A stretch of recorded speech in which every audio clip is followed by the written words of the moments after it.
Hello বন্ধুরা, আজ রাতের ডিনারে এখানে আছে, দেখুন কী কী এখানে রান্না করেছি। এখানে আছে চিকেন, লাল লাল ঝাল ঝাল, এই এক্ষুনি নামালাম। আর এখানে আছে পাঁচ মিশালি ভেজ ডাল, এটা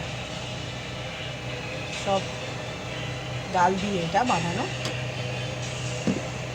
আর এখানে আছে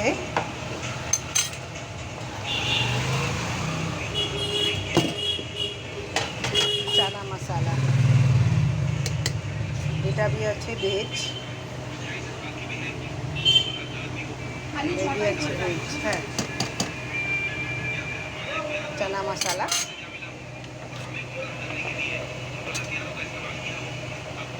ভিডিও ভালো লাগলে সবাই ফলো করবেন চ্যানেলটাকে, আর বেশি বেশি শেয়ার করবেন আর লাইক করবেন।